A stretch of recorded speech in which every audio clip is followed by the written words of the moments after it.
Eu conheci o paraquedismo através de um colega de trabalho. Eu trabalhava em um banco e essa pessoa tinha sofrido um acidente de ônibus e para se recuperar, porque ele ficou 3 anos no hospital, e para se socializar ele foi trabalhar no banco e a gente tinha que ter um pouco de paciência com ele. E ele tinha sido paraquedista, aí ele começou a contar e tal. E nisso, ao mesmo tempo, eu tinha um primo que saltava na brigada paraquedista. E aquele lance da boina, do boot marrom, do paraquedista, o homem, né? Mas bobagem. Mas aí eu fui saltar em Jundiaí, a gente saltava de semiautomático do Paulistinha, de uma altura de 300 metros, né? Salto semiautomático, static line. Era isso. E não tinha alvo, não tinha muita, né? Paraquedas sem fenda, era Deus dará e o vento levava. Então aí depois desses 10, 12, 15 saltos, mediante o progresso ou agilidade do candidato, fazia-se o primeiro salto livre. Cuidado, é abelha. É abelha, não bote a mão nela, não, ela te pica, deixa quieto. Aí, gravando tudo, hein? Aí a gente saltava livre num paraquedas que não tinha luvas e o tranco era absolutamente estúpido. Ele era extraído por um pilotinho de mola de 40 polegadas. Aí você dava 5, 6, 7 segundos de queda e abria o paraquedas numa posição X, todo esticado, tinha que esticar a barriga para estabilizar e tal. Aí depois a gente começava a saltar com paraquedas, com o mesmo 28 pés, com luva que a gente fazia. Na verdade era uma capa para a abertura ficar suave. Estocava as linhas como a gente estoca as linhas hoje dos paraquedas normais. E aí depois... Que era isso mais ou menos? Quando 1965, 66, 1967, 68, 69, 70. Você lembra como é que foi o seu primeiro salto? Como é que eu me lembro. Descrever um pouco assim? Eu descrevi alguns detalhes. Por exemplo, a gente saltava de um Paulistinha que o piloto não tinha intimidade e nem olhava para a gente. E você era obrigado a sair com reserva no peito, de um avião apertadíssimo e não tinha estribo. Você tinha que se contorcer para enfiar a ponta do pé no estribo bem pequeno, reduzido do Paulistinha. E depois você se jogava. E você que tinha que fazer a tua reta, que o piloto não fazia. E uma coisa que me marcou muito era o cheiro do capim, porque a 300 metros você sente o cheiro do capim, entendeu? Eu não sei se misturado ao medo, adrenalina, mas era uma delícia sentir aquele tranco de abertura. E nunca tive pane no semiautomático. Mas esse primeiro salto foi com qual paraquedas, você lembra? Com um paraquedas de 28 pés chamado... Na verdade era um paraquedas usado pelo Exército para lançamento de tropa. Depois é que veio o T-10, que era um paraquedas moderno. Que, segundo a lenda, foi um brasileiro que desenhou o T-10, né? E foi parar nos Estados Unidos, onde ele foi fabricado e é até hoje, acho, para lançamento de tropas. Conta pra gente um pouco como é que foi a história do paraquedas retangular, dos testes que vocês fizeram, que no mesmo dia você teve várias panes para aprender a dobrar e você subindo com um amigo seu. Conta um pouco pra gente como é que foi isso. Começaram a surgir aqui alguns paraplanes. Paraplane era um velame como os de hoje, asa, maior, mas com as linhas muito longas. Então o centro de gravidade dele era terrível, né? Vou fazer uma curva, você pendulava. E aí foram diminuindo, foram alterando, o pessoal começou a saltar com esses paraquedas, ele exigia uma mudança de procedimento, porque você não pode aterrar a favor, né? Fazer um pouso a favor do vento, muito pelo contrário. E aí foram encurtando as linhas e tal, e aí chegou a um ponto que saiu o tal do Stratos Star. E ele tinha um riffing line, que era um processo de abertura, e nas bordas de onde havia a ligação de linha, das linhas de suspensão com o velame, havia uma argola cromada e saía uma corda dos tirantes aqui, subia junto com as linhas, passavam por dentro dessas argolas todas, era uma linha sem nó, era uma corda de um tecido muito macio e até encerada. O que você fazia? Você esticava o velame, essa corda fechava a boca, digamos assim, ele unia todas as bordas de linha de suspensão do paraquedas. Esse sistema era para fazer com que a abertura fosse suave, mas isso dava pane demais. Num dia, e a gente pegou o manual e dobramos e eu só fiz 5 liberação de velame, porque eu tentava desfazer, eu saía de 1000 metros e abria. Quer dizer, eu acionava o paraquedas, ele abria e ficava girando. E aí eu pegava, soltava os freios e tal e começava a querer anular isso. Mas não tinha jeito. E aí ele acelerava e havia uma hora que você via o pé no horizonte. Significa que o giro aumentou de tal forma que você estava vendo o céu já. Aí não tinha muito jeito, nada para fazer. Era liberar e abrir o reserva. Fiz isso 5 vezes garantidamente, dobramos 5 vezes no mesmo dia. E depois veio um sistema, foi alguém brilhante, inventou-se o slider. Então o slider foi desenhado para acabar com esse problema da abertura do velame. A gente está aqui em Boituva, aqui, né, no Centro Nacional de Paraquedismo. O que esse lugar te traz de lembranças, de recordações aí da época que você saltava mais? Muitas, porque isso aqui era um galpãozinho pequeno, reduzido.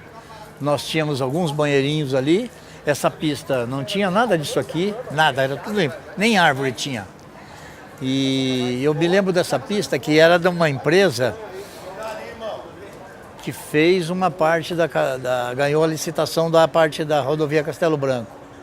E eles usavam isso aqui como pista. E aí depois o Décio Faria de Almeida, que era um cidadão que morava aqui, que é cidadão de Boituva, que ele foi falar com o prefeito, com a família, que você conhece o nome, né, tradicional, que fez um comodato disso aqui por não sei quanto tempo tal. Essa história eu já não entro mais porque eu tô por fora, eu ignoro. Mas ele cedeu essa área e aí nasceu a área de paraquedismo de Boituva. E aí nós ganhamos um galpão, montamos e era tudo a gente que fazia. Era uma luta, era uma dificuldade e tal. Mas aí a gente fica feliz porque você vê hoje o que acontece com Boituva, né? Hoje eu me surpreendi porque está ali a maior área de salto do mundo, né? Eu ignorava esse fato e fico muito feliz disso.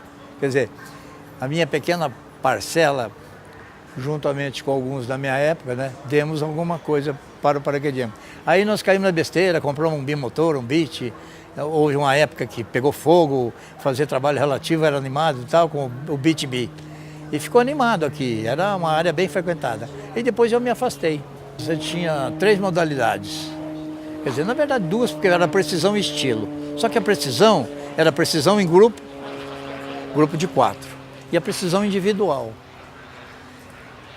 E o salto de estilo consistia em você subir a 2.000 e poucos metros e fazer curva, looping, curva, looping. Sendo que a primeira série, eu não me lembro se era as curvas da primeira série e da segunda série, ou seja, curva, looping, iniciava pela esquerda.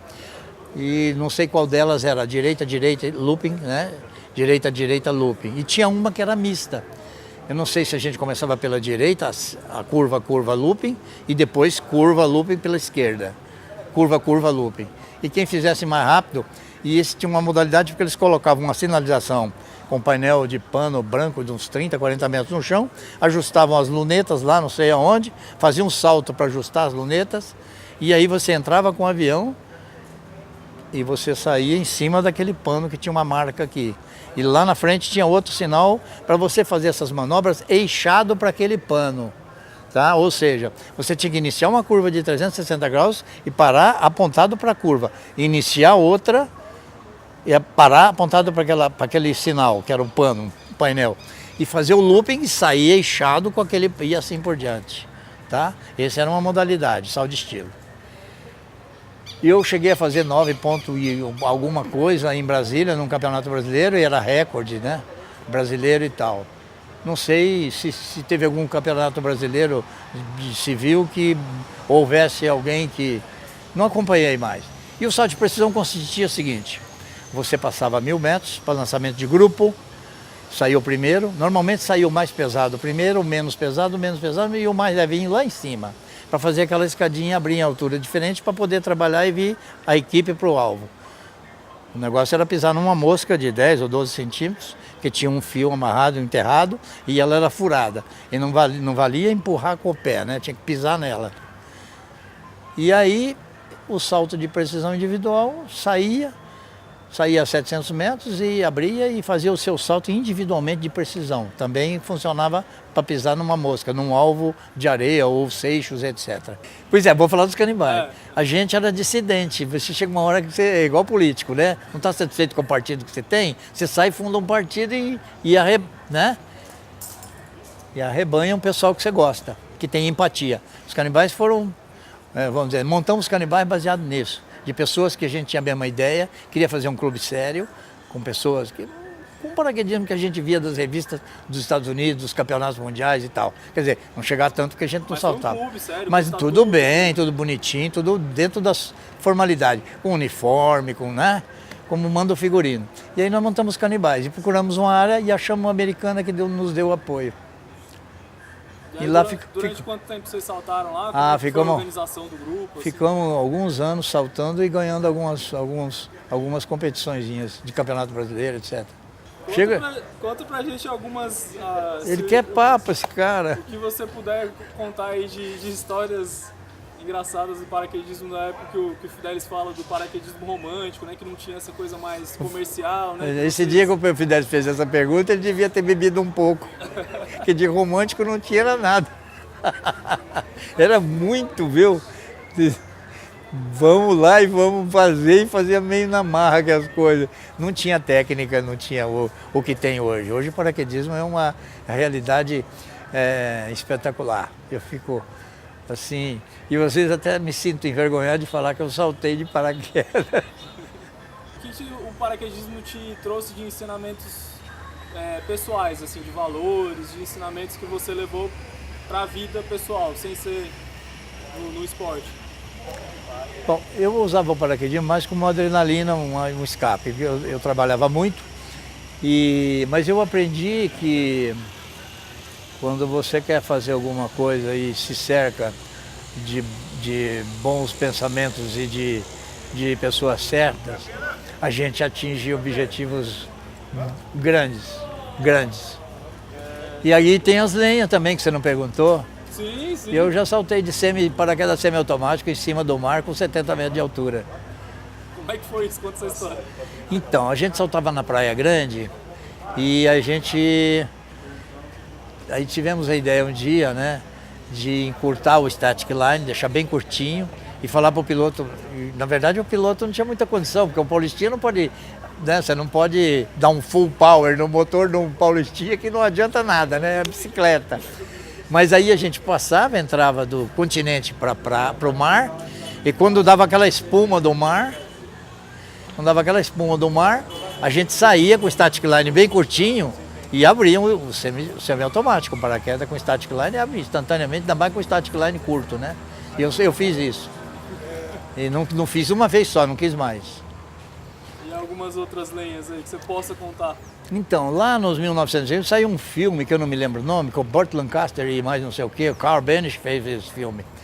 E eles tinham uma faixa que era uma fita era um cadarço largo de 30 metros de comprimento e de metro em metro tinha uma flâmula de nylon.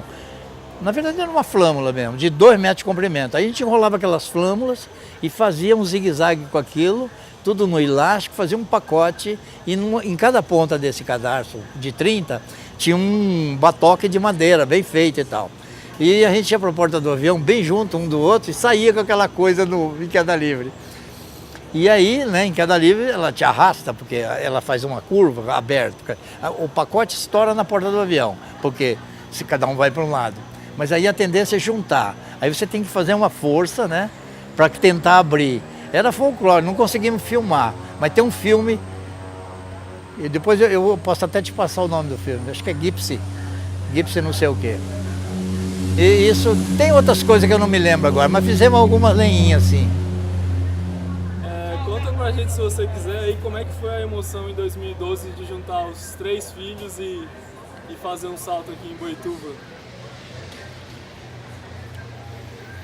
Na verdade, isso me deu um orgulho. Com exceção do Costa Filho, que o Costa também realizou uma proeza, né? Ele saltou o Costa Filho e o Guigui, né? É isso? Isso. Mas eu fui mais feroz, né? Eu fiz o Thiago, o Guilherme e a Mariana e saltei com eles.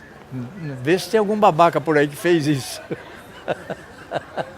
Né? Babaca no bom sentido. Tá? Eu achei bacana isso. Eu tenho muito orgulho disso. Tem mais alguma coisa que você queira falar aí? Por mim tá terminando, mas se você quiser ter alguma coisa que você queira acrescentar, fica à vontade. Eu acho assim,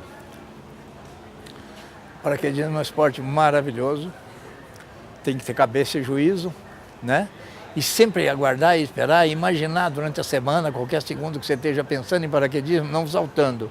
Você tem que condicionar, porque as surpresas aparecem. E quando elas aparecem, a gente não tem muito tempo para resolvê-las. E a gente tem que tomar atitudes. Isso é uma coisa que na minha cabeça, durante todo esse tempo que eu fiz paraquedismo, saltei com muitos velames e paraquedas diferentes, com equipamentos diferentes. Os paraquedas que vocês usam hoje é uma maravilha, é leve, não cansa. Na verdade, é a área do jato no paraquedismo, né? E na nossa época não era assim. Mas eu acho que tem que pensar muito nas panes, ver a pane dos outros, analisar e primar mais pela segurança. E ter um cuidado maior, porque o paraquedismo hoje tem evoluiu e tem condições de... Você veja nessa área de Boituva, quantos saltos num fim de semana, chega o pôr do sol e fica gente no chão, não sobe porque não deu tempo, né? Então quantos saltos faz? Você tem condição de fazer em Boituva mais de 1000 saltos num dia. E isso requer muito cuidado com quem forma aluno, com quem está mexendo com essa parte, de dar uma assistência, de dar orientação, de acompanhar mais de perto, para diminuir as fatalidades. E muita cerveja.